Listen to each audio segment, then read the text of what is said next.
All right. Welcome to the West Shore Photography Club. It's Monday, September the 20th, and this is our normal, regular Monday evening session. We have a lot of activities coming up this week at the West Shore Photography Club. On Wednesday, we have a field trip with Karen Cummings. It's downtown Harrisburg, and it's going to be doing street photography at night in Harrisburg. I think, Karen, you're with us, aren't you? Karen? I'm here. Okay. Can you tell us a little bit about that, where we're going to meet and what we're going to do? Well, we're going to meet at Kunkel Park, which is right at the end of State Street, there where it meets the river. We're going to go up to 2nd Street and walk down past Restaurant Row. There's a lot of interesting architecture to photograph, and we can duck in and out of alleys because there's interesting things to shoot. We're going to go down to Locust Street and then head towards the river. And we'll be, I think, a block or two away from the Walnut Street Bridge, which occasionally is lit up in multicolored lights. And I'm going to call the city and see if we can make sure it's lit up on Wednesday night. I don't know if they'll have any control over that or not, but at any rate, once we get there, we'll go up to the Market Street Bridge, which always has colored lights on it. So that's fun to photograph too. Okay. Then we'll double back to Walnut Street, where the library is, which is a really interesting building to photograph. And then go back up to 2nd, and then go back the way we came, only on the other side of the street. So we'll be able to photograph both sides of the street. And there'll be opportunities to do close-ups and panoramas, depending on what you see that interests you. Okay. And Karen, we're starting at 7 o'clock. Is that right? Yes, although it's not dark at 7, but Yeah. Happy birthday! Happy birthday! So, Karen, so we are going to start at 7. And what do you think folks should bring with them?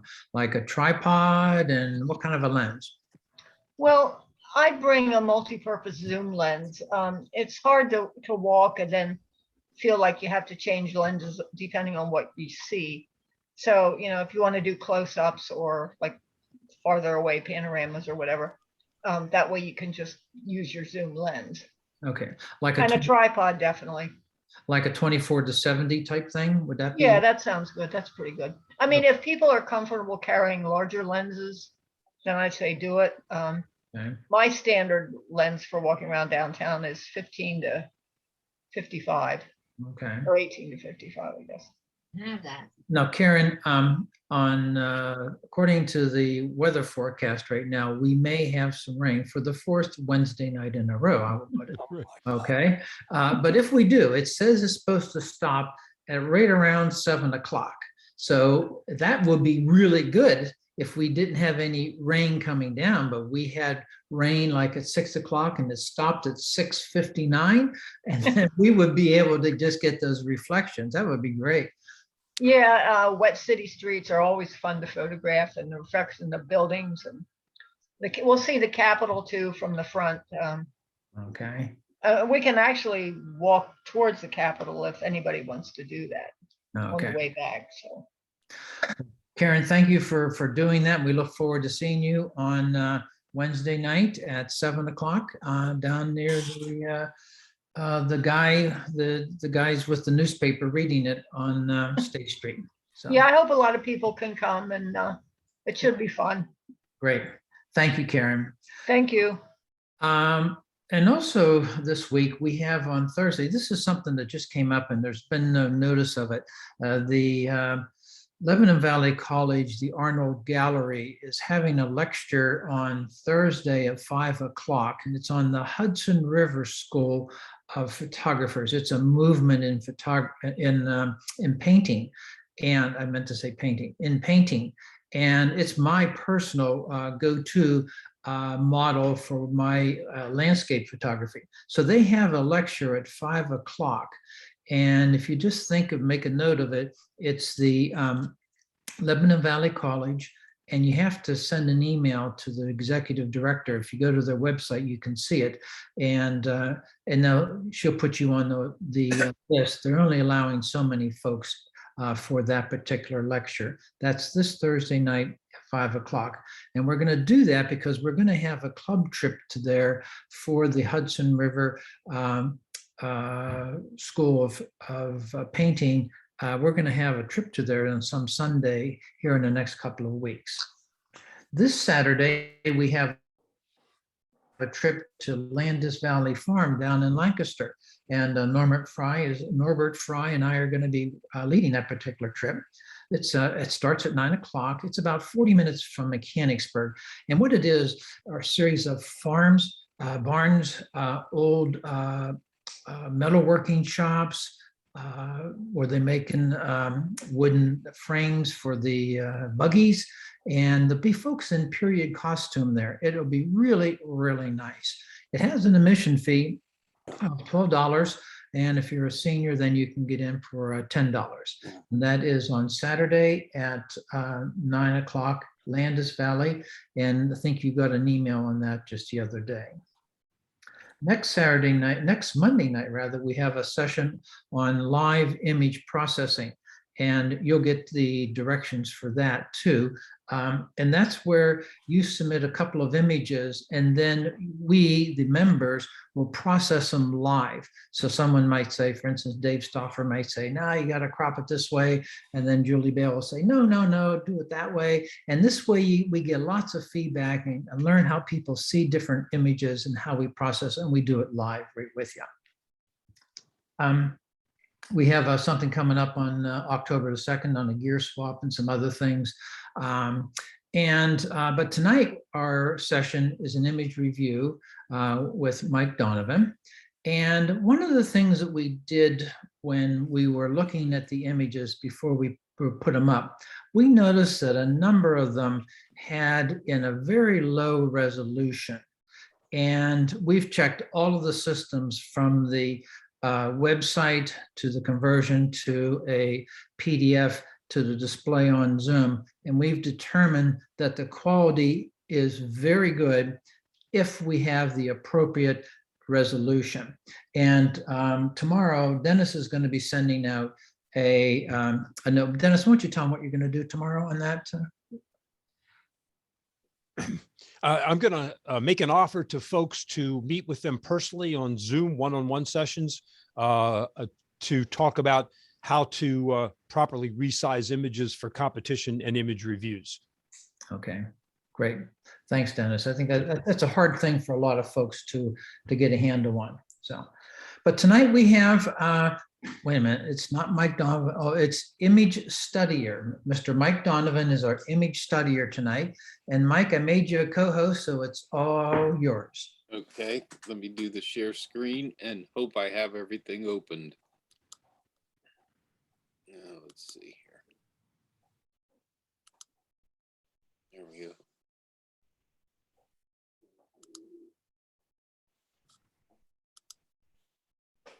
We okay?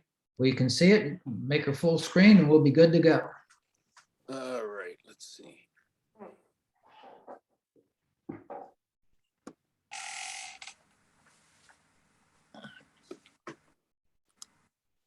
me go to view. Yeah, it's Control or Command or Control L. Oh, okay.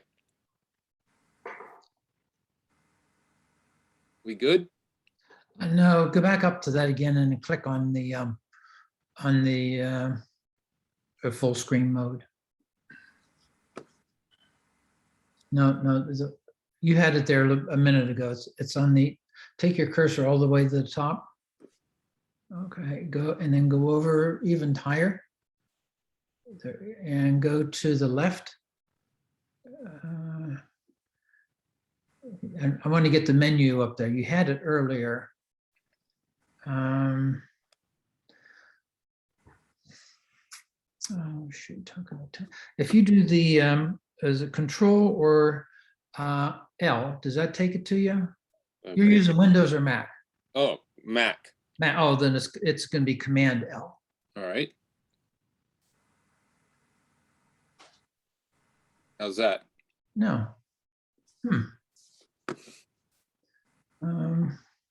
Well, okay, we can go with this, Mike. So you're on. Okay. All right. Let's start with father and son joy. Everyone can see it and everyone can hear me okay? Yep. Okay, all right, we're good to go then.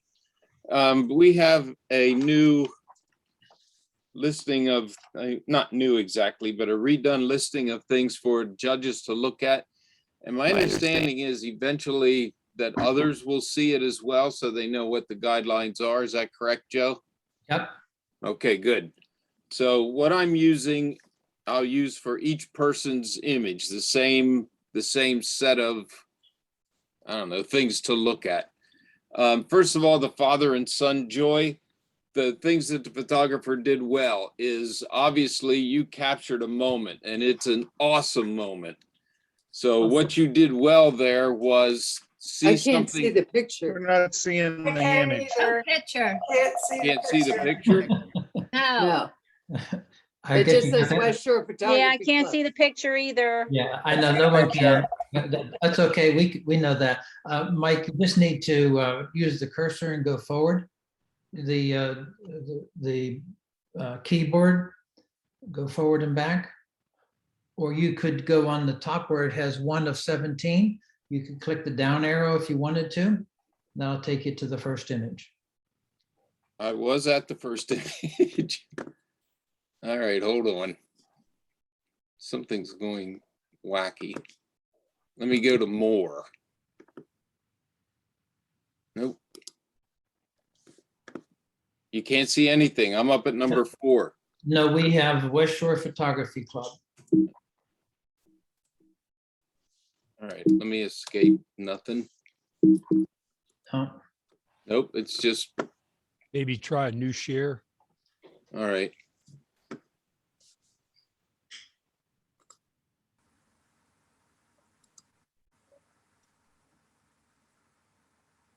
One participant share at a time. Or Sharing just- is paused. Hold on a minute. Yeah, just stop the share and then share a new. Okay. All right.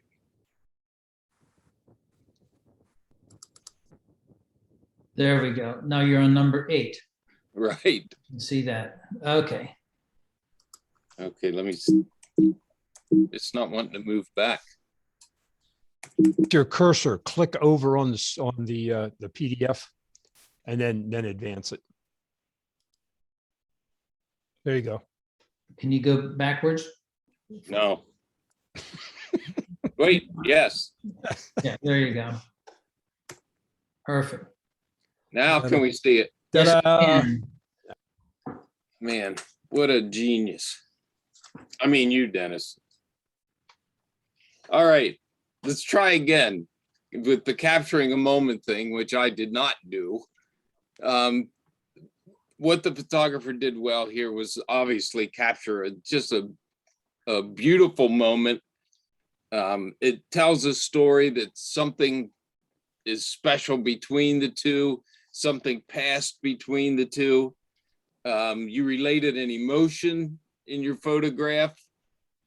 The kid is just in his glory. So what you did well was you took a slice of time and it's for everybody to share now. It was fleeting, but now we all can see it. What could you have done better in the capture? The foreground gave you a problem, but in a situation like this, there's really not much you can do. You can't say, hold on a minute, I'm going to move to the right and then I want you to laugh again. That doesn't cut it. So I'm going to go easy on the foreground because that couldn't be helped. I understand. And if you stand up, then looking down on something kind of diminishes it. So you were pretty well stuck there. As far as post-processing goes, I do have one suggestion, and as you know, I'm extremely picky, but what I try to do is imagine it as a print. And what do you need to remove to make it look good as a print? And nobody probably can see this on their screen, but right here on this tooth, there's a little black mark. And if you print that, that's going to always be there. So just take a little clone healing tool or a little something or other and poof, it's gone, and it's no worries. But that's really, as far as post-processing goes, that's the most important. One other thing I would do is dispose of this, because the value of this color is really close to the value of this color. So as a result, the eye wants them on the same plane, kind of. So I would also clone this out. Other than that, there's really not a lot you can do with that foreground, except maybe to darken it or to throw a vignette on it. As far as a wow factor goes, it's tremendous. A shot like this makes the rest of us smile when we look at it and we think, man, that kid's going to have it really good. Also, the technical side, it might be slightly soft, but with a portrait, that's not really harmful. In fact, with many portraits, people prefer that they be a little on the soft side so that all the wrinkles and everything don't show. So this was probably run through either a noise reducer or maybe a portrait setting or something to smooth the skin. And it looks good, but don't go any further. Composition wise, I already mentioned the distracting foreground. The negative space between their heads is really nice, really, really nice. And it picks up his earlobe here, which helps you to complete the image by seeing the other side of his face just because of this. But this is really nice. It's a bridge between the two, and it makes them even seem closer. So that was great. And a lot, probably some of the things that I'm going to mention in these photographs, you were thinking, well, I didn't even mean that. But it's there, so it helps. Let's see, the nice diagonal line that goes from head to head. You see his eyes, the little boy's eyes form a diagonal line, which travels right to the father. Really nice composition wise. Distractions, I mentioned the tooth and the orange spot. The distractions in the front, just, it's something to live with to get a beautiful picture like this. The lighting is smooth and warm, and it's nice to have it on the warm side because that's always more of a family kind of feel, like almost like a fireplace kind of feel when it's a little bit to the warm. The orange and blue setup, and if you're thinking, what orange? Well, this is actually in the orange family for sure. That's why I'd like to get rid of this. And the orange and blue combination is always a beautiful one, always. Creativity, you were watching and you were looking and you got what you wanted. So the post-processing I already mentioned. And I tried to find a photographer for you that concentrated on children. And there's a woman named Helen Levitt who does street kids, or did street kids. It's older stuff, ragamuffins, these little kids that are not of the highest social economic line. So if you want to look up Helen Levitt, it's Levitt, and it'll let you know how important the face is in these kids, you know, their expression on these kids' faces. So great stuff. The foreground's just going to have to stay. Composition is good. The color scheme is good. And you got the moment you wanted. Who's the photographer? That'd be me, Jim Berlinger. So thank you for the feedback, Mike. You're welcome. That's exactly why I submitted this picture. I wanted to get a critical review of it. Great. I did pull down the contrast in some other sliders to soften the picture up. You picked up on that. Mm-hmm. I did have it pretty sharp at first, and I did not like how it looked. Right. I went back about 2 or 3 times and finally arrived at this. I didn't even think about getting that orange spot out.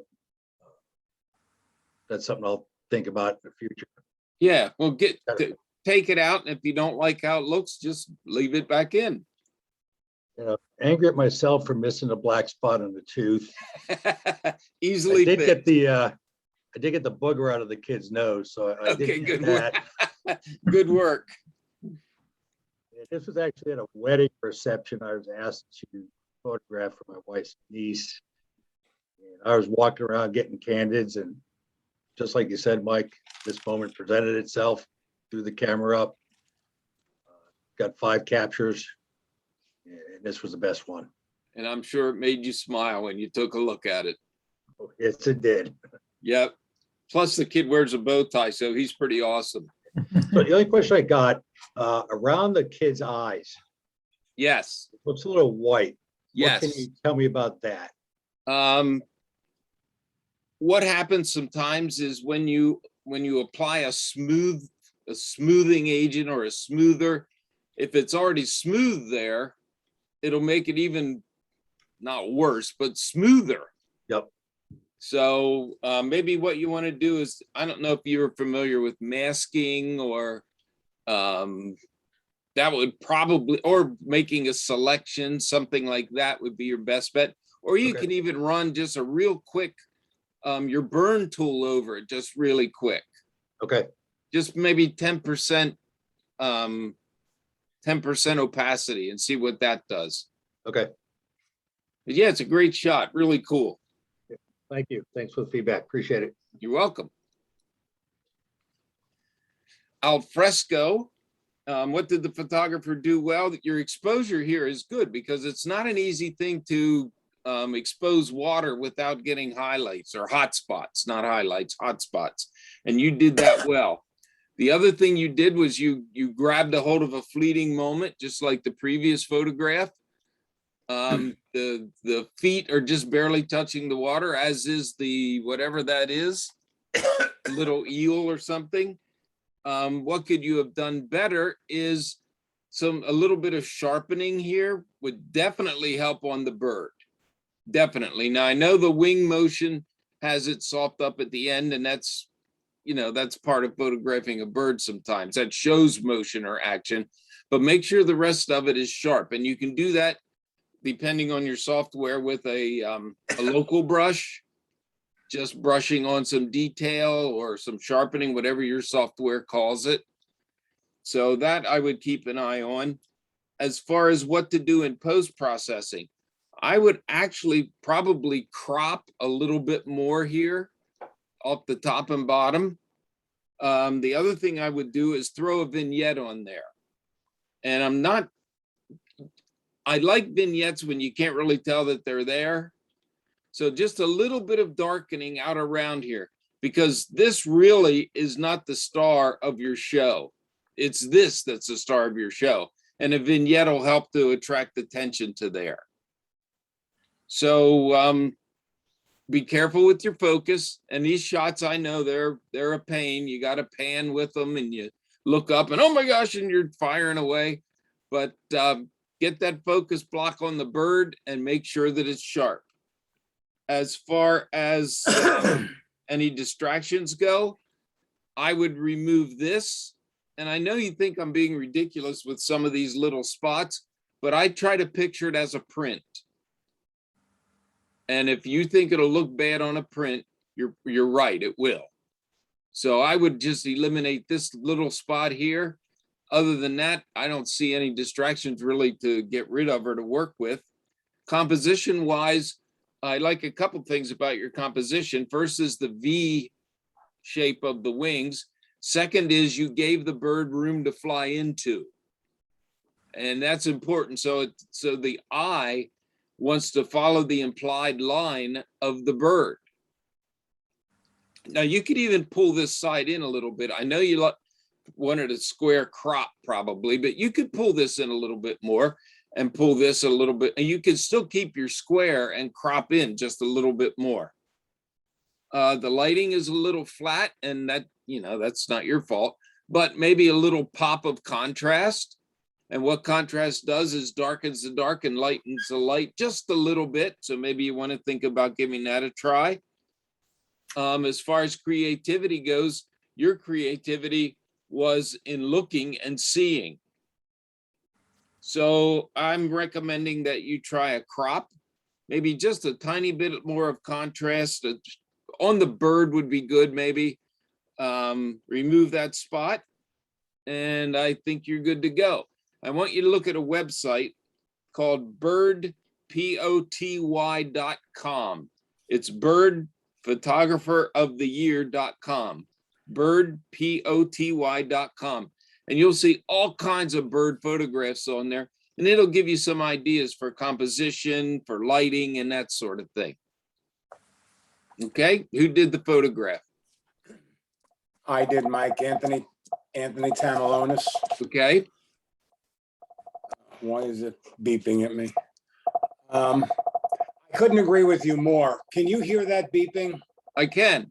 Yeah, I don't know why. I'm holding down my space bar and it's doing that. Let me unmute myself this way. I think it's a signal to the judge to be I- quiet. Can you hear me now? Yep. Oh, okay, I am unmuted. All right, I thank you very much for your comments. I couldn't agree with you more. Everything you said is, well, starting out with the tonality of it. This was a lesson that I learned. I was in Delaware, and I don't shoot birds or animals normally. All I had was an 80mm lens, Mhm. and these birds only dive for fish in the shade. So all of this is incredibly shaded. Right. So, and they fly at an incredibly fast rate. I took a bazillion pictures to get a couple. I mean, thank God for digital. You're right. This is about maybe 15% of the total area of my frame. Yeah. So it's already cropped down considerably. Okay. I worked on sharpening a lot. I worked on the contrast. I didn't do that. There is a vignette on the photo. Very, Okay. very slight. I also, like, if I can see it, I don't like it. And that's about as much as I'll take. But yes, thank you. And I was glad I got the detail I got on that one wing.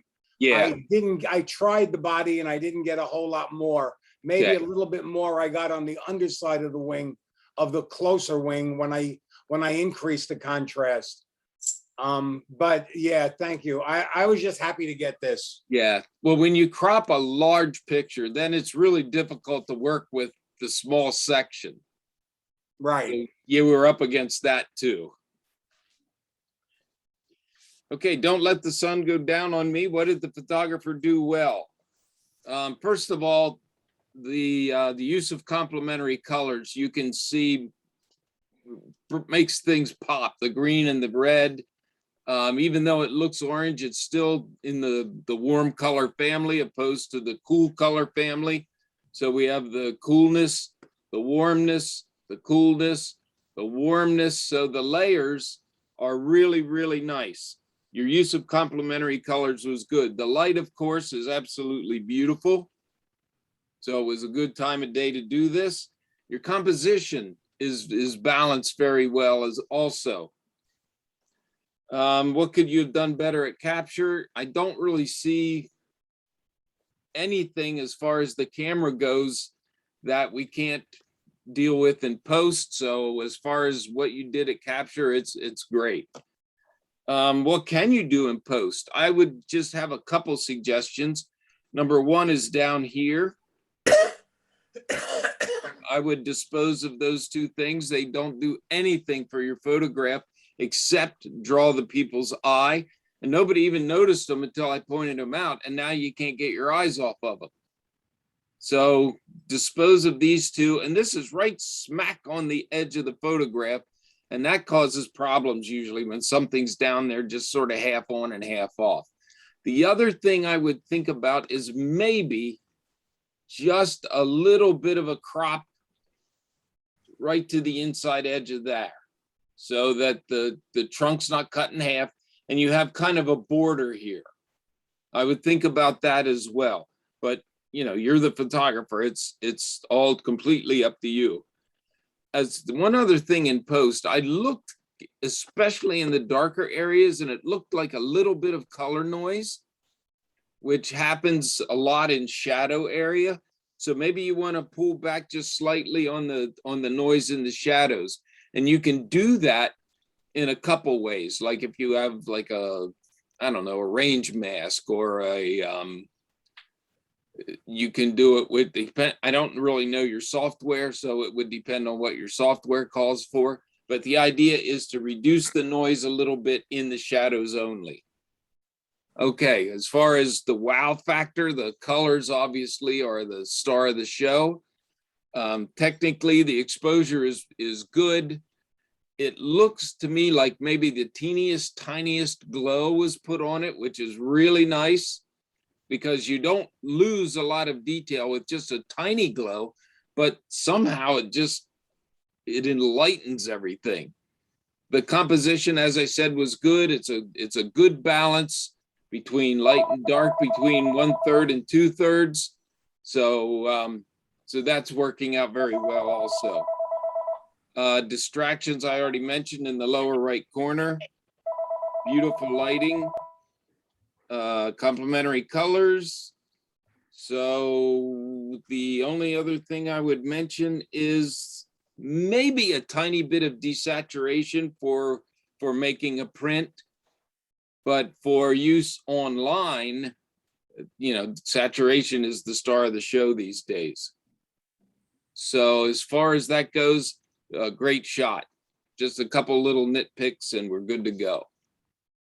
Okay, who did this? Thanks, Mike. Dennis Baker. That was down at the beach a couple of weeks ago. And of course, the key was at the golden hour. Yep. Just makes everything look great. The vegetation are Phragmites, which are an invasive species, and they're growing all over the place and overtaking the waterways in some areas. But when it comes to looking pretty, they certainly do. So thanks for your comments. You're welcome.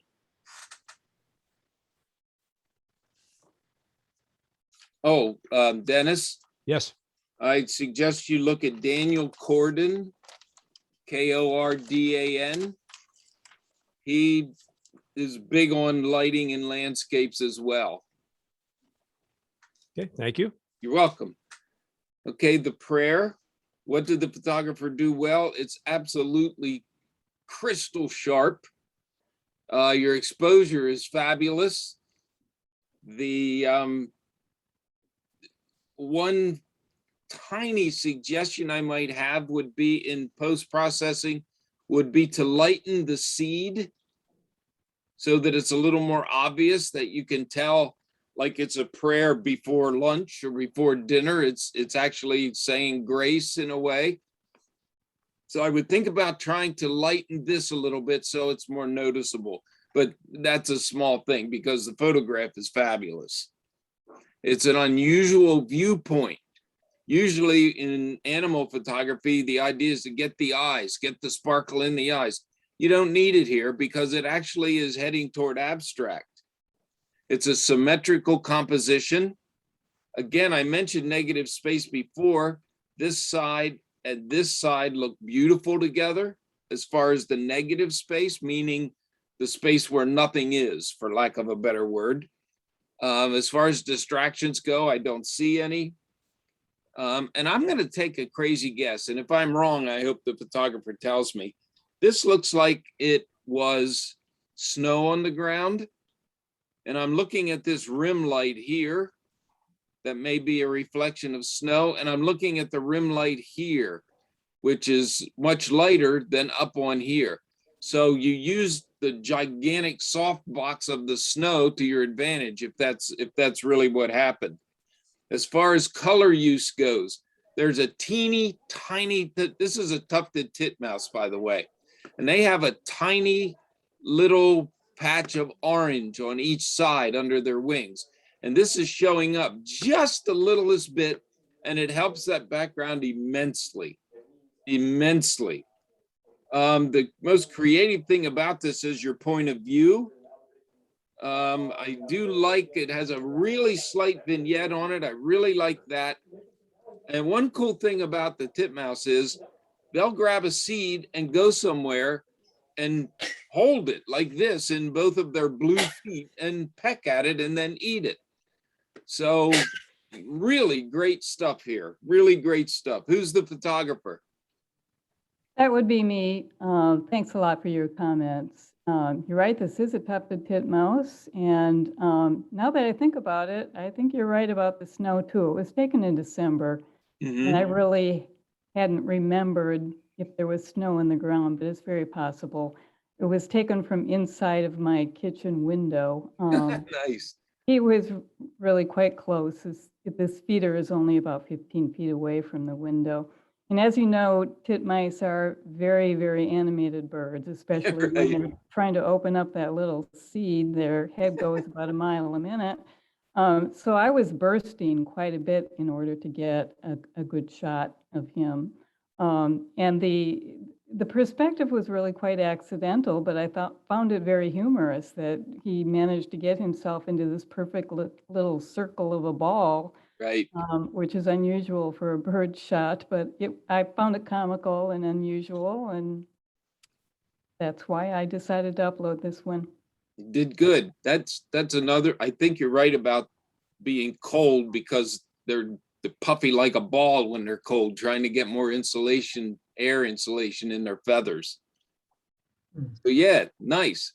And I'm going to still vote for snow because of these little whites down here. So let's say it was snowy, okay? So I sound like I know what I'm talking about. You're probably right. I'll go back to some other photos I took that day and see if there's photos or snow on the ground. And if not, then don't get in touch with me. Okay, thank you. Mike, Mike, before you go on to the next image, I'm going to mute everybody, and that means I'll be muting you. So you have to unmute yourself if you would, please. Okay. Okay.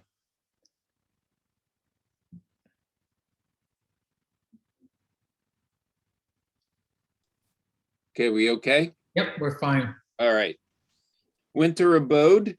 What did the photographer do well? Oh, by the way, for the previous photograph, it's also birdpoty.com.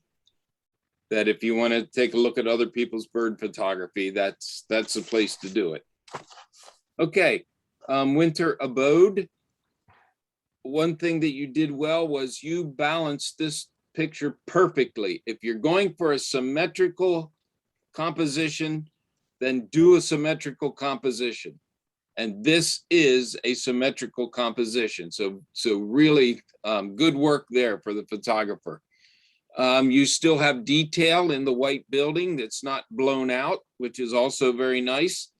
You used line and shape to your advantage. It's just great. The contrast between all the angles and the arches, for lack of a better word, really good work there.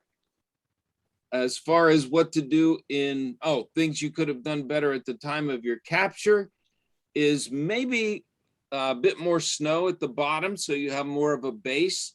Although I don't know what was down there, so it might be that you cropped that tight for a reason, and hopefully you'll let me know that later. But a little bit more of a base down at the bottom, I think would help your composition. And that you can do that by, you have a little room to push up, and you could also just drop your crop if you shot loose, which I'm always saying shoot loose and then crop to your heart's desire later. Let's see. One other thing in what you might do in post-processing is the blues at the bottom, the three blues at the bottom have a tendency to grab your eye and keep it there. And it kind of defeats the rest of your image. So I would choose, myself personally, to actually desaturate that blue a little bit so that your eye can move up the stairways and up the railings and see the repeated shapes up on top. And you even have a really nice vertical the whole way through. And you want people to be able to see all that. You have this and an implied line right off the image and then right back in here. So your mind can picture the corner. You've got all kinds of lines, all kinds of shapes. So personally, I would back this color off a little bit so that it's not hogging up the show from the rest of the image. Your exposure is good. It's the tiniest bit soft, but that also could be because of the screen as well. But your exposure is good. Like I said, your whites look good. There's nothing that's burned out, because if you burn out and you make a print, what happens is there's no ink that gets sprayed there because there is no white ink. So it just lets the paper show through if it's totally white, and that's not a good look. The lighting is smooth. The snow, as we said with the bird, makes like a gigantic soft box, so you don't have any shadows or reflections to deal with. So good job with the lighting. You used a proper cold color for the cold day. That adds to it. And I'm glad to see there's no real warm colors there that would defeat what you did. The post-processing is good. As far as being creative, you took something that 1,000 people see and you made it into something else. And that's pretty nice. One thing I like is the lock, because it gives a starting point. And then you can work your way through the image. So I would say back off on the blue, let a little more space on the bottom, and you should be good to go. There's an architectural photographer who does a lot of, I guess, abstract architecture that would fit right along with this. Her name is Angie McGonigal. Angie is the first name. It's McMonigal, Angie McGonigal. She does pretty much the same thing you do, only a lot of her stuff is black and white. So who's the photographer here? Hey, Mike, it's Mike Lackey. Thanks for the feedback. Yeah, I didn't really think about I was actually going to let you know there was snow on the ground, but you figured that out. Yeah, I really wanted it to be kind of a tight shot. I like the lines and I like the geometry going on. Yeah, me too. So that actually really skipped my mind. And I did actually battle with the lock. I removed it and put it back in because I kind of I like the T shape it makes. Yeah. Otherwise, that kind of black line in the middle kind of goes with all the other lines at the bottom of that door, and it was too redundant. Yeah. And as far as the blues go, I totally agree. I actually tried saturating the ones at the top a little bit more, but that paint is just a little bit more faded. Yeah. So it didn't work out to what I wanted, but I can definitely see how it's distracting. And I actually have made this a print, and it does look great on paper, but yeah, I do agree with the blues. I'm going to go back in and try to desaturate those a little bit. Okay, and if you like it the other way better, then stick with it. It is distracting. I get it. Okay. Yeah, I definitely see. I'm glad you left this all here, because this picks up this up here. And the black also makes this black pop more. So you made the right choice there, I think. Yeah.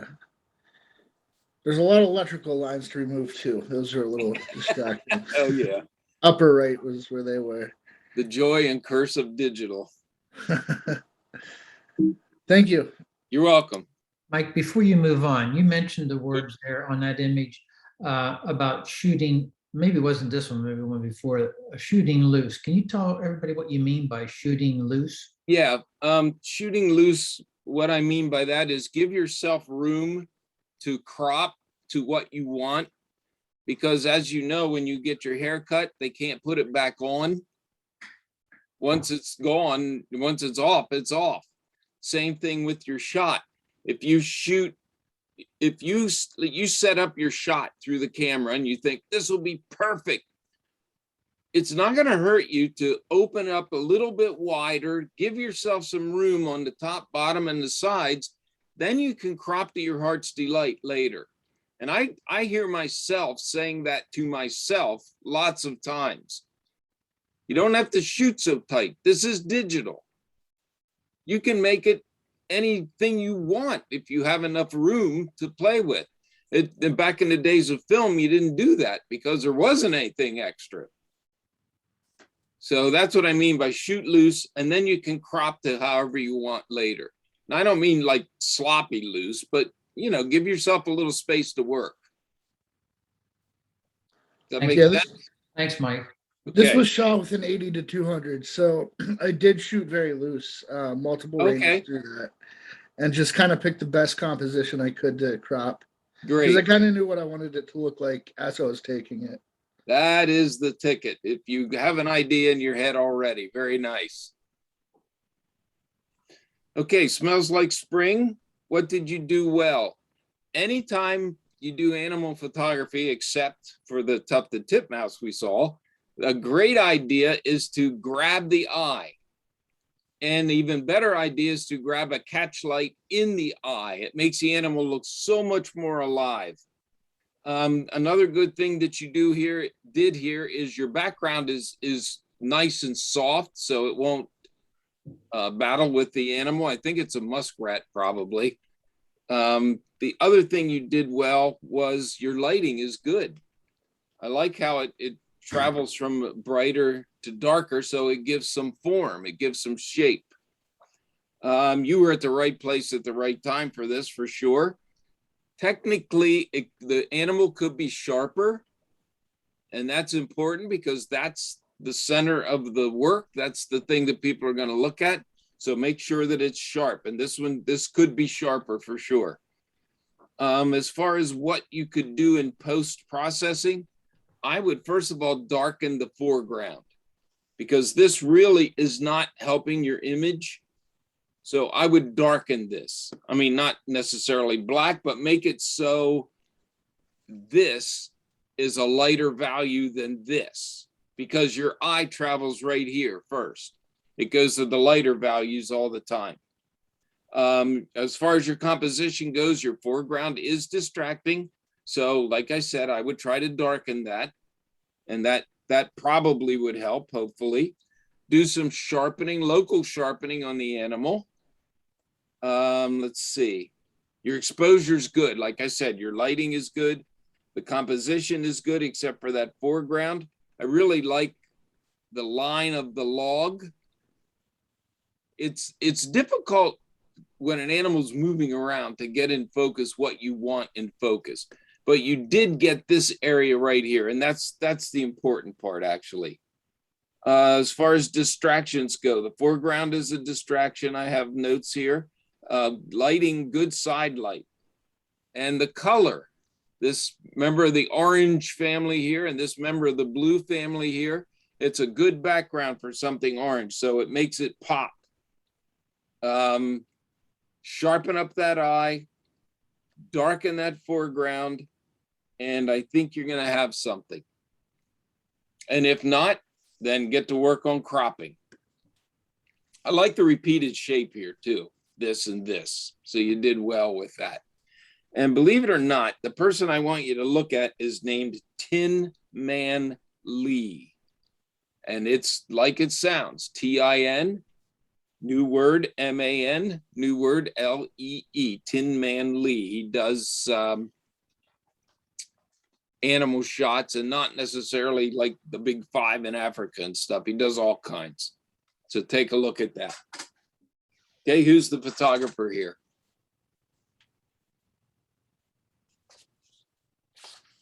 We have you muted, so you may need to push down the space bar. Okay, here we go. Trees are polite in Borneo. What did the photographer do well? The exposure is really on the button. No clouds are burned out. There's nice, deep, dark, rich shadows. The reflection in the water is not burned out. So your exposure was really, really good. Also really good was the focus, the sharpness, especially here, which is the one that really should be sharp. He did a really good job there with that. What to do better at capture? I didn't really put anything as far as that capture goes about what to do in post. the first thing I would do, and this is a bugaboo with me also, is straighten the horizon. Now, if you're saying, well, you can't even see the horizon. Well, I would use this line right here to straighten that. And if you're new to software, you can click on your crop tool, and there's usually a thing that looks like a little level, and you can use that to straighten. So straighten that. I would also darken the building. I would darken the building because it helps with your composition, but you don't want it to be the star of the show or be any distraction. So I would darken this area too. As far as the wow factor, it's certainly a whole different place than what we're used to. And it's kind of a cool angle that you're either on the water or in the water, one or the other. So that's nice as well. So in post, I'd straighten the horizon. And one thing I wanted to bring to your attention is the cloning. Now, the enemy of cloning is repetition. So if you can see, probably here or here was the original, and you can see it over and over and over, that means it was cloned. So be careful with that. And one thing you can do is just take your eraser or your healer or whatever and take a couple of these out, or take them all out if you don't need them. So it looks like this clone is from back here, and there's some from over here. So you did good in trying to use different places from which to clone. That was a good move. But when you see something repeated like this, that's a telltale of cloning. So be careful with that. And make sure that you don't do that. Same thing right here. You can just wipe this right out. So be careful with your cloning. As I said before, technically, the focus is great. The exposure is good. And you did a really good use of perspective here. Linear perspective, which goes all the way to the back to a vanishing point. You did really nice work with that. I love the diagonal of the tree. And I'm guessing the reason trees are polite is because they bow to each other. So really nice work there. I like the diagonal. I really like that. Your composition is pretty well balanced. I think if you darken this, it would balance it more. As far as distractions go, I already talked about that. The cloning. The lighting is good. Nice, even, clean light. The sky looks great. The reflections look good. Your use of the cool colors is really, really nice and calm, just like the image itself. And that's another reason I'd like to darken that so the cool colors predominate. As far as creativity, you, like a couple other people here tonight, took an ordinary thing and made it into something else, which is creativity in itself. So clean up the cloning, straighten out your image, darken the building, and I think you're good to go. And for you, I'm suggesting a painter, because I couldn't really find any photographers who specialized in jungle. And the painter I want you to look at is Henri Rousseau, Henri Roussesseau. His work is really well known. You'll recognize his animals by their eyes right away. Henri Rousseau. Okay, who's the photographer? That's me, Marvin Israel. That thing that looks like a mushroom in the water on the lower left. Yes. I debated whether to clone that out or leave it in. You think it's okay for it to have been in? What I would do is clone out just the bottom one and see what that looks like. See if it looks more natural. Well, that's its genuine reflection, actually. I didn't even touch that area. Oh, if it's the real thing, then and it's part of the scene, then let it there. Okay, and the other thing with the repetition of the cloning, I had to do a lot of work on this photo because the actual photo was a white prow of the boat that I was on. Oh my A God. big triangle, right there from the bottom almost up to the tree. Oh my I had to God. I had to get rid of it. So the software, Photoshop made that decision. I selected it, and I said, to use the general background to substitute. But what happened was that a very thin white line outlining that boat's brow remained. Oh my gosh. Yeah. And so I had to go into Lightroom and use the healing tool to do that. But there are some places on the right-hand side where if I try to do that, it just blurred and screwed up the little bit of foliage that's in the water. So I Yeah. left that there. And I guess if you look at it really carefully, you can see some remnants of that. Anyway, I also considered the possibility of getting rid of the building altogether, with the same technique.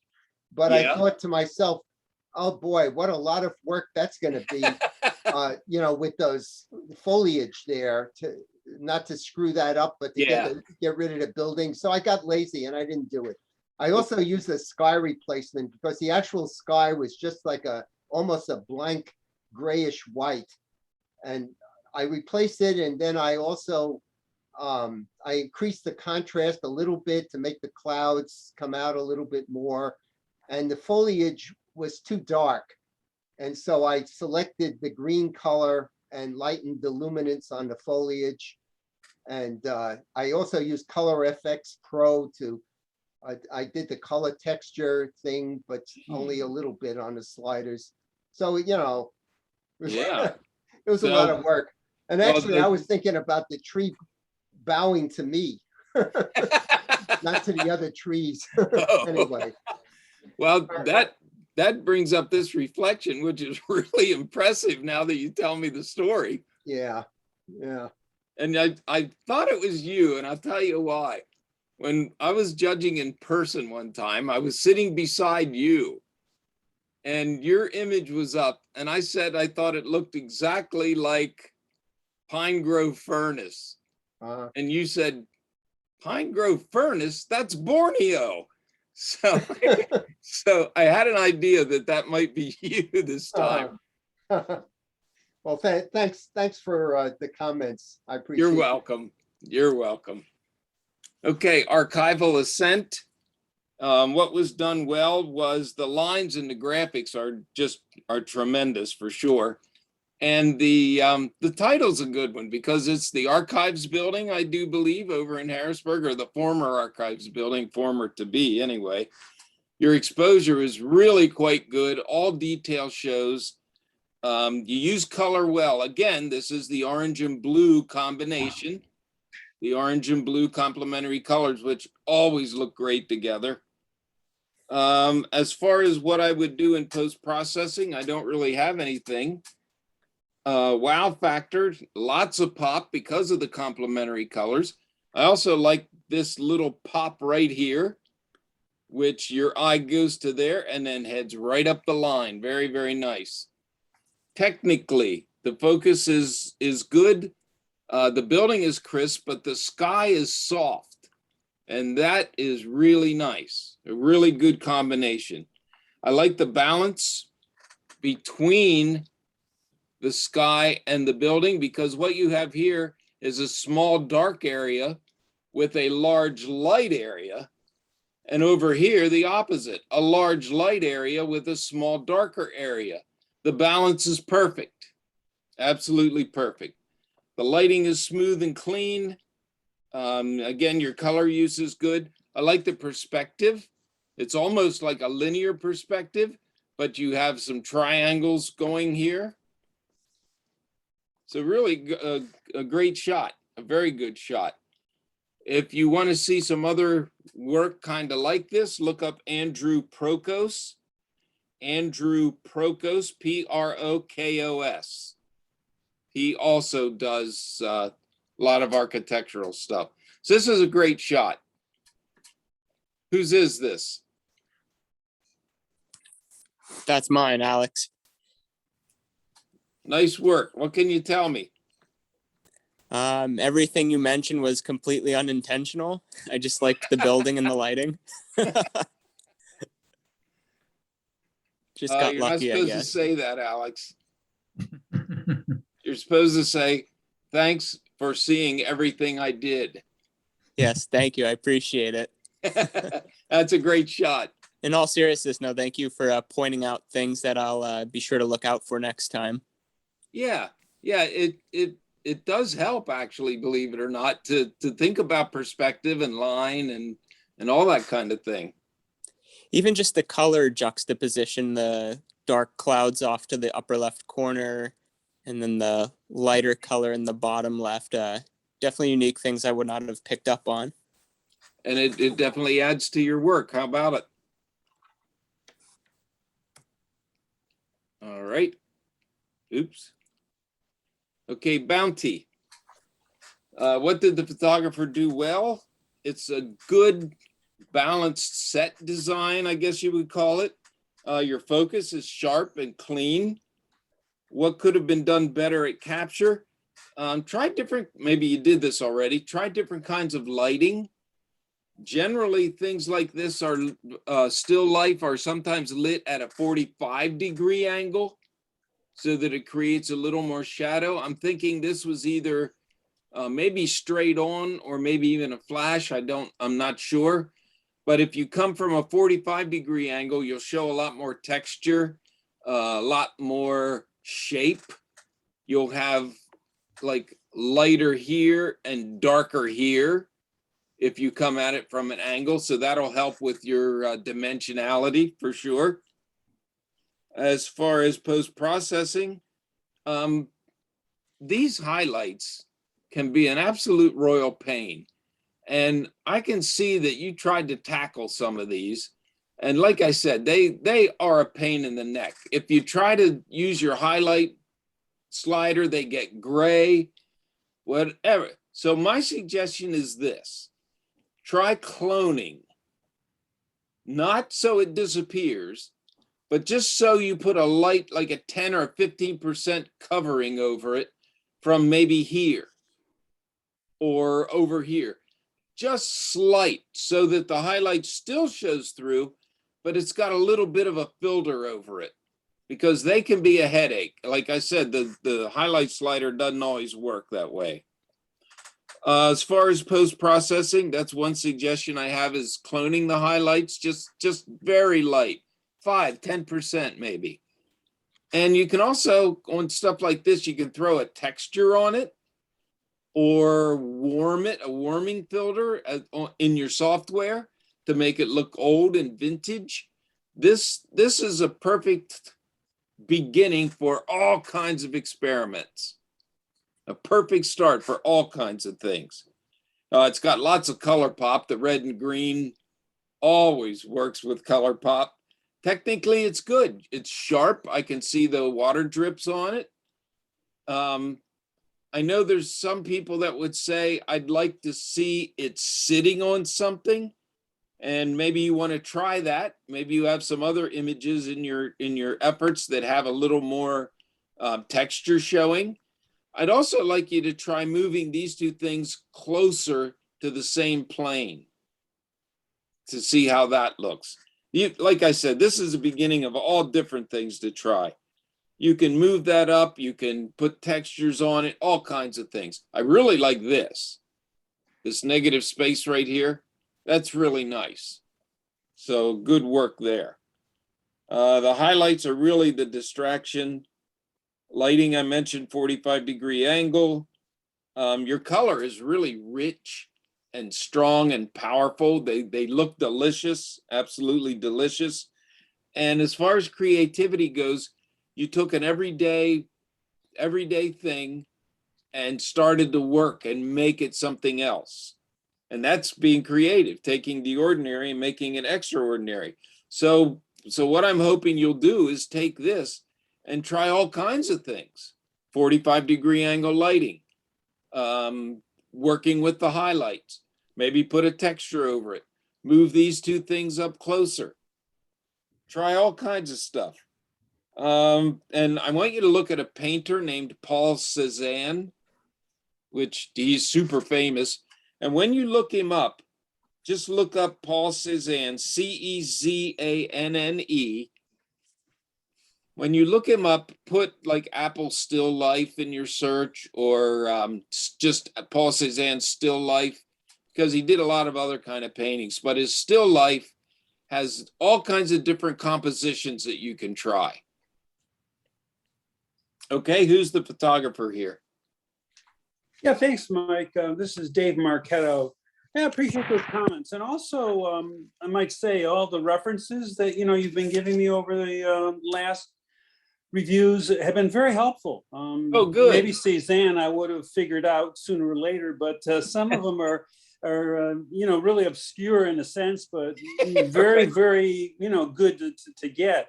The reason I submitted this was because of the light. Mm-hmm. So I'm really glad to get your take on it. I would say it's pretty much horrible, but I think you were a little gentle, and that's good. You had a light touch there, and I think that's really really helpful to me, the composition and all the rest. Yeah, I agree with you. I see this as a platform of sorts. I like this kind of work. As far as the all black goes, I got so many things going on right now with that photo that, to have it stand on something at this point, I tried wood and all the rest. And, it's just another thing at this point.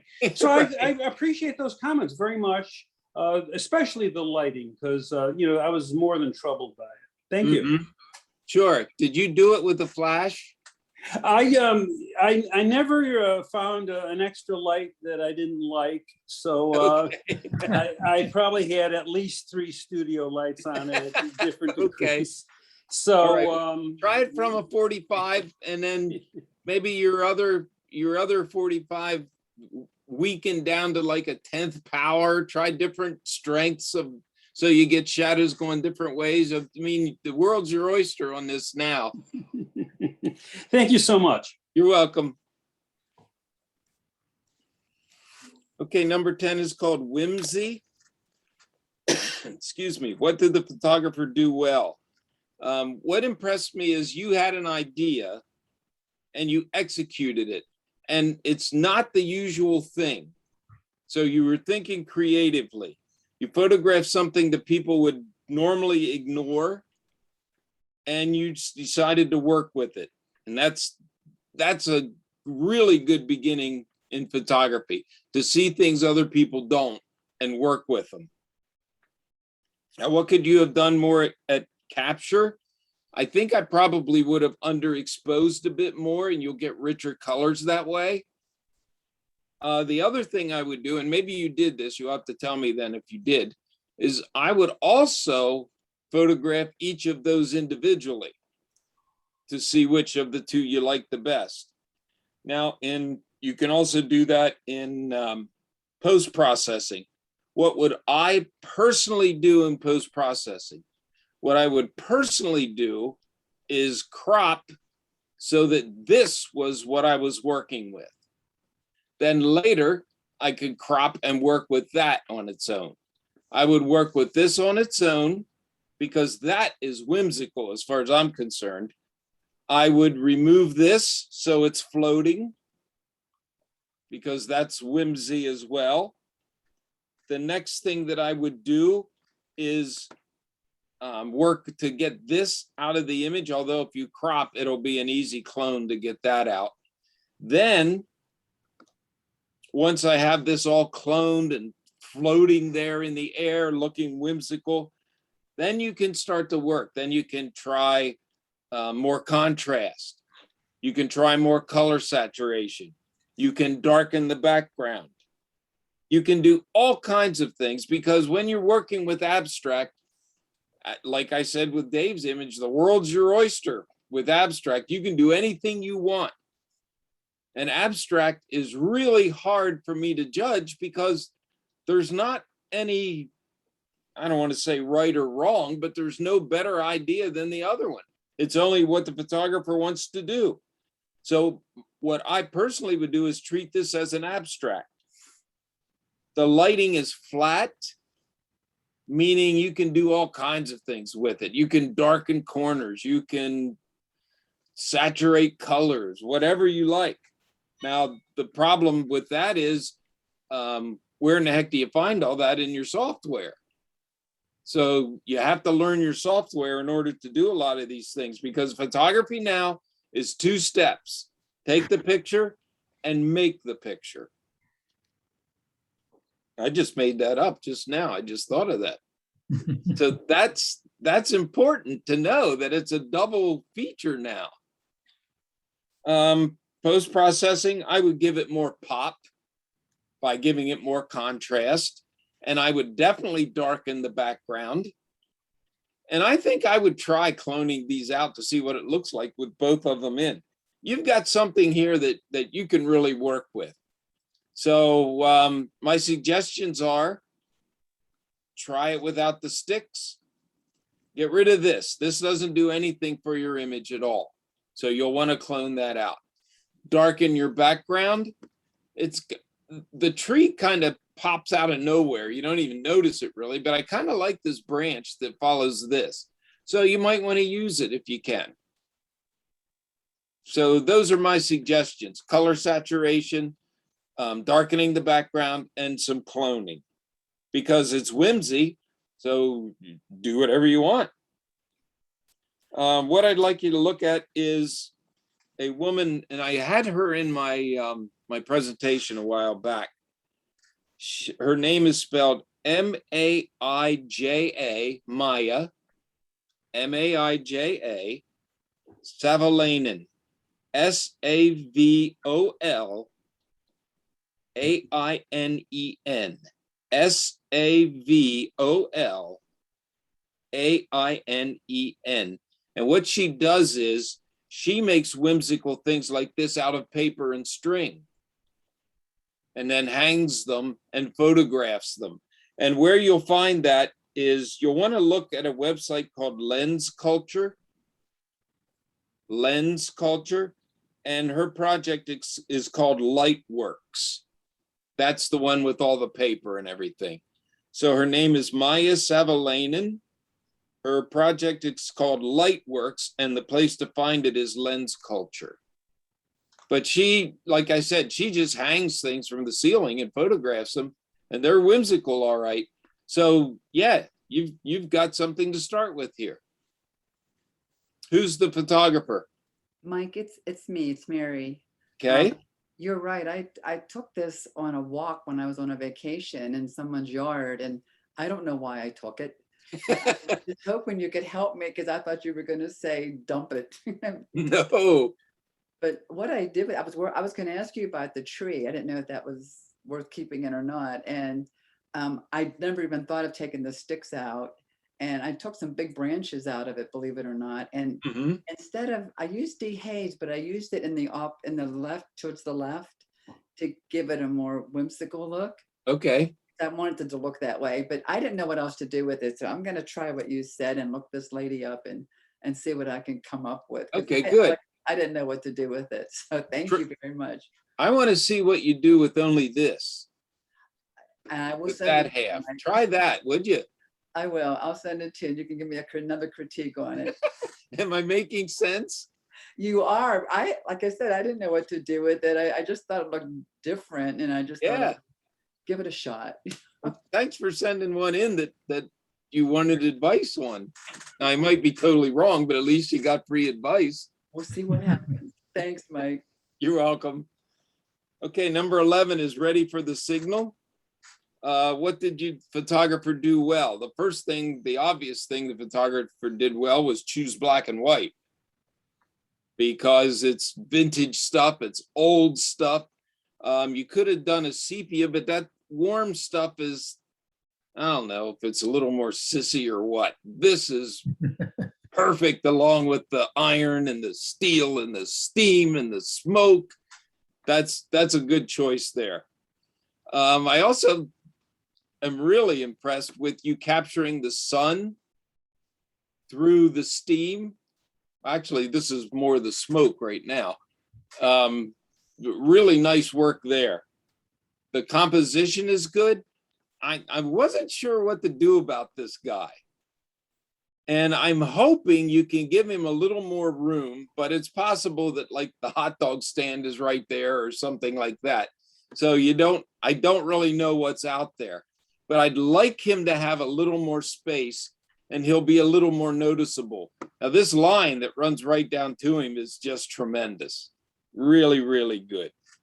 So what I would do in post-processing is I would pull this crop in slightly because this tire really is not helpful, and pull this crop out slightly to give the guy a little bit of breathing space. If you have that option, give it a try and see how you think it looks. Wow factor, the point of view here is great. It looks like you were down a little bit lower, which makes things look more monumental. So good choice there. That's a good exposure, nice and crisp. The black and white is really good because you have a little bit of black, you have a little bit of white, and everything in between. And that's what makes a black and white image good.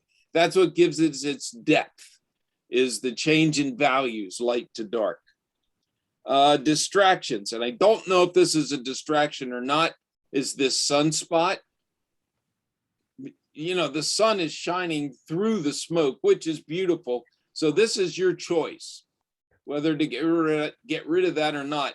And unfortunately, you can't pretend it's the sun because it shows the sides of your aperture. So your choice there. I was undecided. I think I would clone it and then look and see what I thought. Your exposure is good. Your focus is good.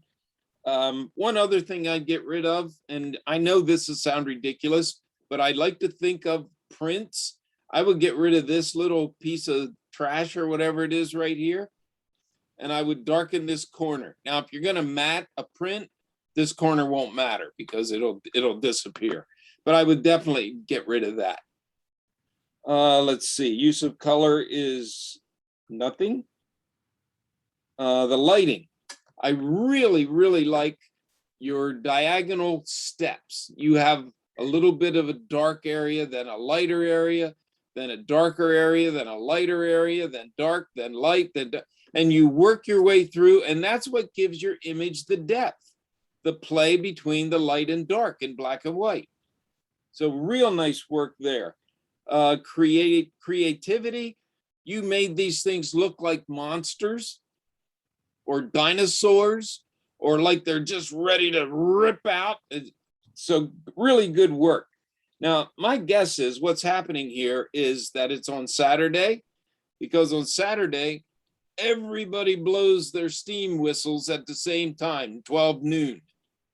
And there's always 2 or 3 that hang on to try to be the last one. So when you're saying ready for the signal, it looks like they're getting the boilers going and they're getting ready to just blast that steam out of there. So you'll have to correct me if I'm wrong about that. The black and white looks good. I also like the triangles. There's one there, that's over here, and one here. And triangulation is a good thing in composition. So good work there. The person I'm recommending for you is named O. Winston Link. He mostly did trains. He did a lot of trains at night, all black and white. His most famous one is a train going by a drive-in movie theater. And I mean, he had lights everywhere to get that shot. O. Winston Link. Okay, whose shot is that? Hi, Mike. This is Julie Bale. This is Hi, my Julie. shot. Hi. Thank you so much. I submitted this because I had a million questions, and I'm so glad that you addressed many of them. Oh, good. The man, I was stumped with that as well, because he's looking out, which kind of helped me determine how to come up with a title, because the trains were all quote unquote looking in that direction, as was he. So I kind of did the ready for the signal type thing. as far as the composition, that was a big question as well. I was scooched down low to the ground Uh-huh. to try to make them bigger than they are. This was, oh, by the way, this was at the steam engine tractor show in Williams Grove a couple weekends ago. Yeah, yeah. So yeah, I scooched down low to try to make them bigger, and they were all, so this was mid-morning, I think it was, and they were periodically, they would like start up and like do their boiler things or whatever. And then eventually they did a parade, but that was later on in the day. So I think they were just, I don't know what they were doing, just They were warming up their showing engines. off is what they were doing. Yeah, I guess. Yeah. So, but yeah, so off to the left where they were all looking, it was just kind of like there was a big, like, I don't know, some meat stand or something out that way. So there was Okay. this big sign. So the composition for me created a lot of tension as well, because it's right there on the edge, and Yeah. I didn't know how to remedy that. So I just kind of went with what I had. I understand. And let's see, the flare, that was another question I had. I had no idea what to do with that, so I left it. Or that sunspot or whatever that thing he's Yeah, called. yeah. Well, if it was round, it would be fine, but it's obviously part of the the aperture. So I would give it a try with the clone and see what you can do. Thank you. I really appreciated your comment on the I forgot how you worded it, but the layers of depth there Oh, with the yeah. color, yeah, from the light going from diagonal corner. Right. I did a little bit of studying, so to speak, on like luminosity to try to figure out how to do that when it was in black and white. Oh, great. Layer. So yeah, so I was really happy to hear you say that. Thank you. You're welcome. But thank you so much for all your comments. You're welcome. Nice work. Thank you. End of the day. What did the photographer do well? The photographer made a mystery. That's what the photographer did well. The focus is tremendous. The blue toning is really, really appropriate for a mysterious shot like this. Something in a warm orange or a yellow or a red would be way too friendly. This is cold and scary, mysterious. As far as what to do better at capture, I don't have anything. Do better in post, I don't have anything for that either. The wow factor is excellent. Like I said, it's very, very mysterious, which is really nice. The tone is appropriate. The focus is sharp. And what we have to see, we see. Now, normally you say, oh, there's so much black, there's no detail, there's no. Well, if you're trying to be mysterious, you don't want detail. That gives it away. Now, I struggled myself with how I wanted to interpret this. And what I finally came up with is completely wrong, but for me, it's right. I came up with this as the edge of a cowboy hat. And the face is completely blacked out. The rest of the hat is blacked out. And he's holding his lariat. But this really probably is from a bridle, but not for me. Good sharp focus. The toning's great.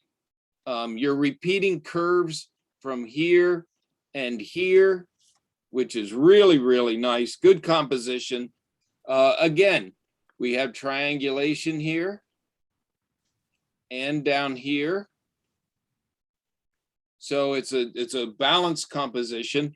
One thing, and I hate to sound so darn picky, but if you would please see if this makes a difference or not. I would like the borders to be all the same thickness, and I'd like them all to be thin, because now that I mentioned that these are thicker, they jump out as all white and they ruin the picture for me. So a nice thin pin line like you did on the sides, to me, is perfect. Absolutely perfect. And you know, you can think I'm full of baloney for that if you want, but try it. The lighting is just fantastic. The lighting is super. The cold tones I already mentioned. You took everyday objects and made them into something extraordinary. You're telling a story, and that story we have to figure out ourselves, and that's the greatest thing about it. The person I'd like you to look up is Ron Mayhew, RonMayhew, Ron Mayhew. Okay, who did this one? It's Ron Stefacek. That is awesome. Well, thank you for your comments. I appreciate it because I wasn't so sure about it. What you see, that's the hat band is what it is. Oh, so I was close. Yes, and then in the upper, because and that was actually why I submitted this. It's like, what can I do with this? Because if I throw too much exposure on that hat, it kind of washes out and it gets a like gray or silvery. So this is actually a light painting that I did some time ago. So again, with the flashlight and that kind of thing. Yeah. As far as the borders are concerned, that is poor math on my part. Sorry to be such a jerk. No, that's okay. I had it in, and I understand what you're saying because I agree with you. When I had it in Lightroom, I guess I was trying to do inches, and I was trying to do 0.125. I was trying to do 1/8 inch all the way around, and I guess my math was off. So that's where that's from. So again, thanks for your comments. Appreciate it. Really nice. And Thank you. now that you mention it, you can almost see the form of the hat now. Yeah, if you look up in the right hand, Yeah, top right hand, you'll see a little V, and because that's the crown of the hat. It would probably show up more on a print. You know what? When I had this on my computer on the high res screen and stuff like that, every time I changed like the background, like in Lightroom, you can change it from mid gray to black to what, you know, it kind of changed the, like the exposure. You know, yeah. You know, so like the surrounding on the outside of the white, if that was a grayish, this would look a little different, I think.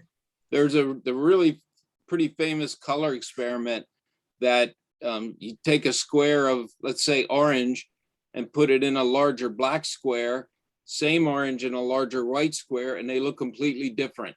Yep. The oranges. So yeah, you're right about that. So yeah, I actually shot that in color and then switched it over to black and white as well. Good choice. Thank you. All right. What's for dinner? Your focus is really good. What the photographer did well. The catch light in the eye is excellent. I like the color palette. It definitely says the American West. And your exposure is really good. As far as post-processing, I had some trouble with the background. And I looked as whether it was a reflection or exactly what it is.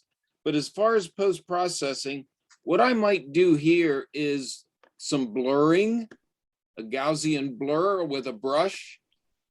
And I know you're leaving room for the animal to look into, and that's good. But you could pull this in just a little bit more if you wanted, give that a try. Because this almost balances this. And that makes the eye kind of struggle, which is the most important half. So maybe pull this in a little bit and see what you think of that. Let's see. The wow factor, of course, is a gigantic animal and really good light. I already mentioned the focus was good. The composition, like I said, I would try to pull that in a little bit, but as far as what's known as the rule of thirds goes, you nailed it. Really good work on that. And you did let room for the animal to look into. I like that. Now, as far as distractions go, maybe these straws here, you could have gotten close enough to brush those off. As long as no rangers are around. Otherwise, you can let them on. That's fine because it's part of the animal. And I'm just being a wiseacre. Distractions. Try with and without the path. I don't fool with people's pictures and try to crop them or anything to see what they look like. That's up to you. But maybe cropping here to see what it looks like without the path and see with the path, see what you like the best. But definitely work on this because it is a distraction for sure. And what I would do is take either a smudge tool or, probably the Gaussian blur with a local brush would be the best way to go about that. So even if it's really there, I still would remove it from being a distraction or even darken it. So give that a try because that is distracting to me. As far as the lighting goes, I really love the rim lighting here. Really, really nice. And this is lit, which is really cool. Really cool. Like I said, your use of warm colors is good. Creativity, I like your angle. There's a lot of bison shots from side. This is good because it's from an angle. So deal with this back here. Try with and without the path. And when you're done with that, look up a woman named Jenny E. Ross, R-O-S-S. Jenny E. Ross. Okay, who's the photographer?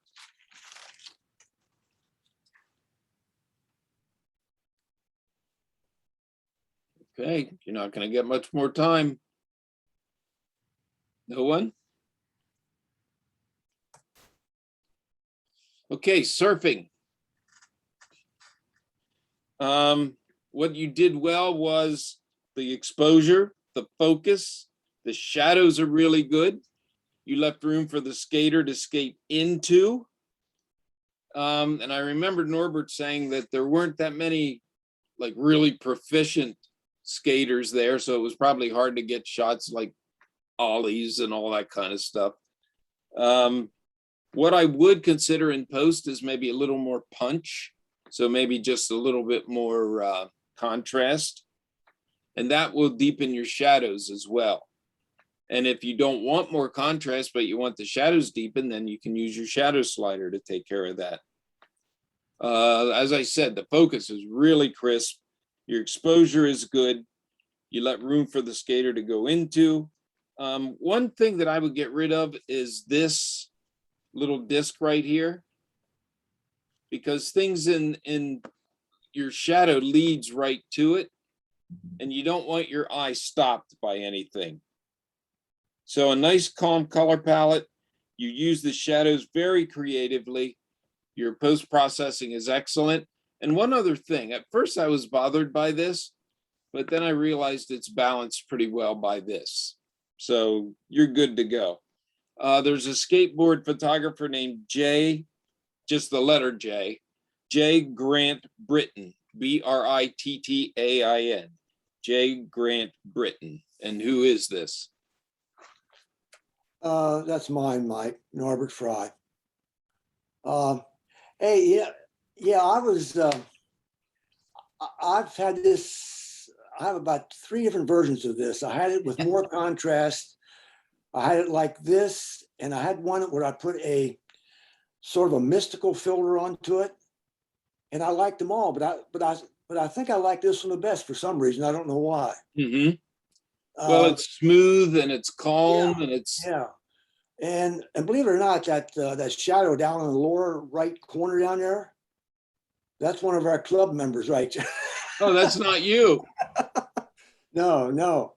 And I was a little concerned about up there in that left-hand corner for a while. I didn't know if I'd like those trees up there. Or I didn't like those trees. And I'm kind of with you, Neil.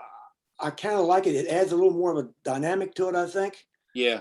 And like I said, this place is tough to photograph. You know, there's so many obstacles behind you. I mean, you got buildings, you got wires, you got all these things. So I decided to go down real low on this one embankment. And I was watching this guy here, and I like his glasses up here, this blue and that glass up there. Yeah.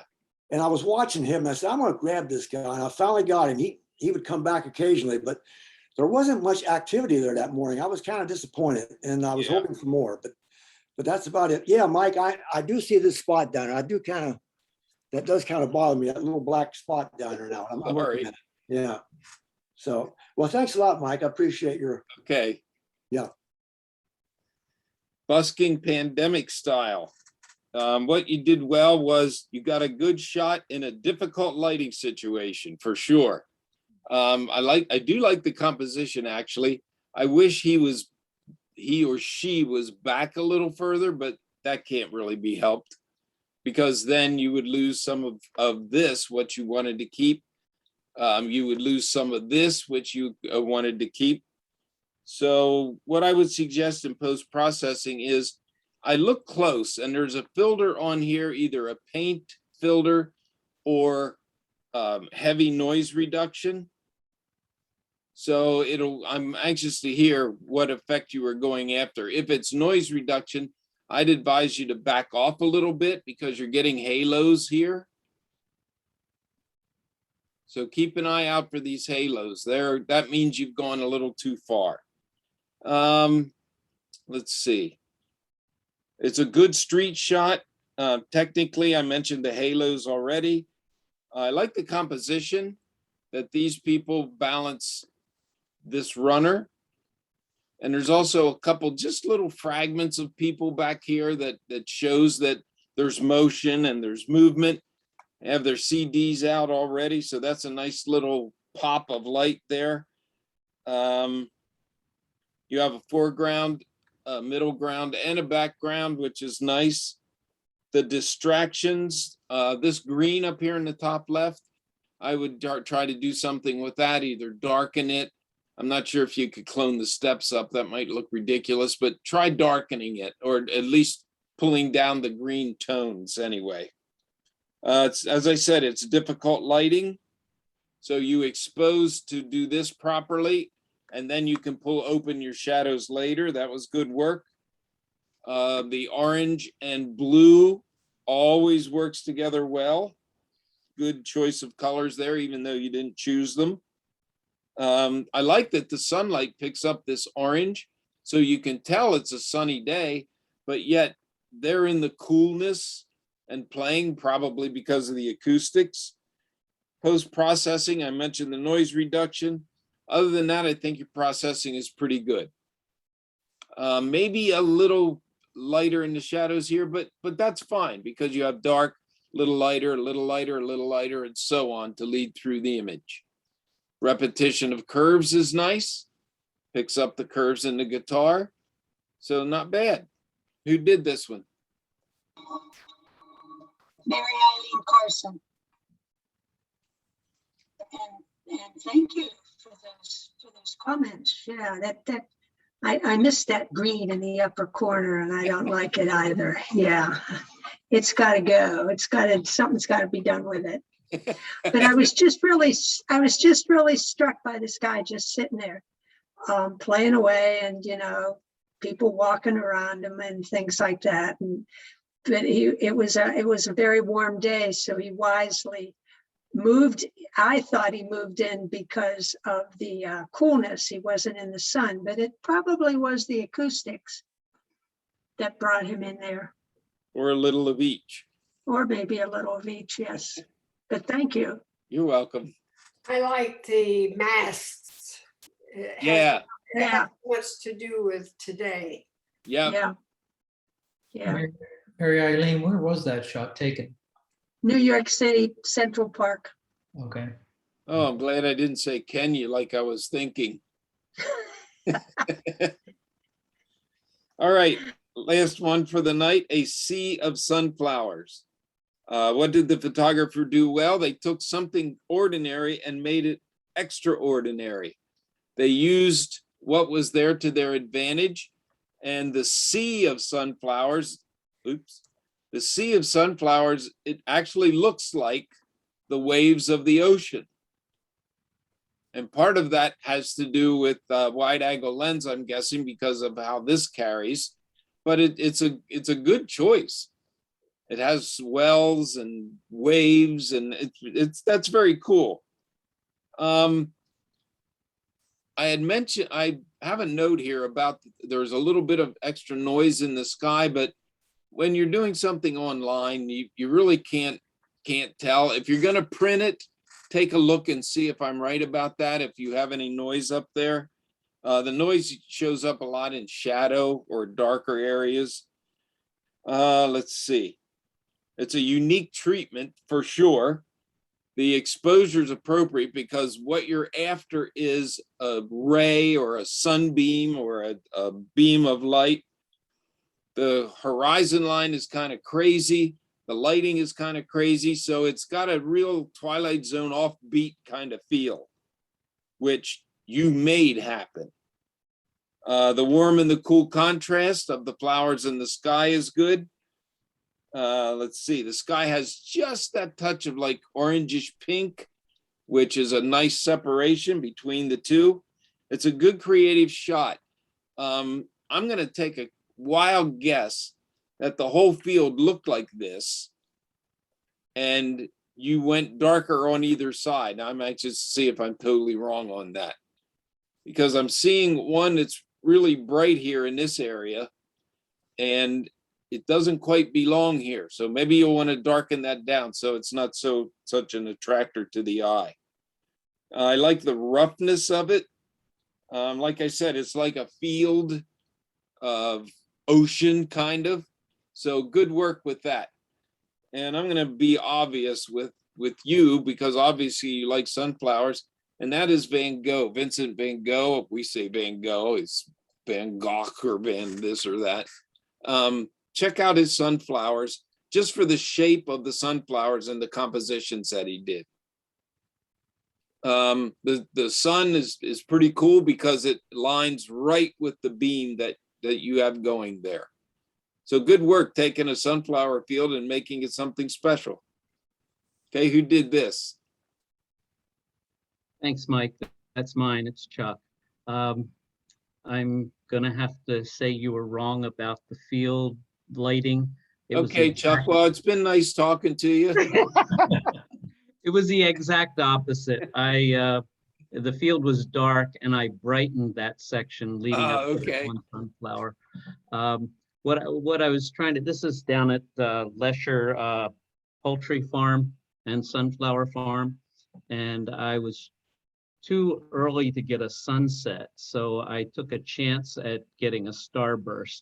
And this is what I came up with. It was a wide angle lens. It was a fisheye, and I just thought the lighting that I added there was like the lighting off of an ocean, and that's why I called it a sea of sunflowers. Yeah, true.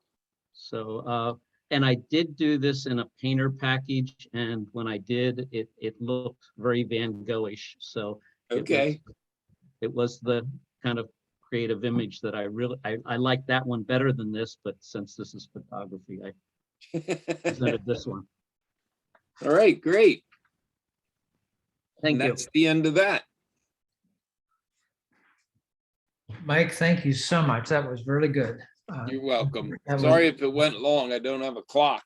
Yeah, no, that was great. Thank you very much. So everybody, next Monday night, we have a live image processing. You'll get instructions on how to submit some images. On Saturday, we have a trip to Landis Valley Farm. And on Wednesday, we have a trip evening down to Harrisburg Night Photo Walk with Karen Cummings. Thank you much. And this image will be, the recording will be available tomorrow morning, and you're going to get a follow-on email with some of the notes we just talked about tonight.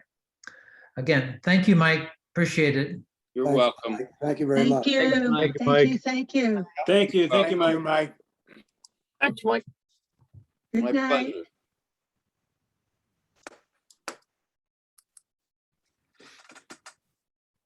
Oh my gosh. Okay.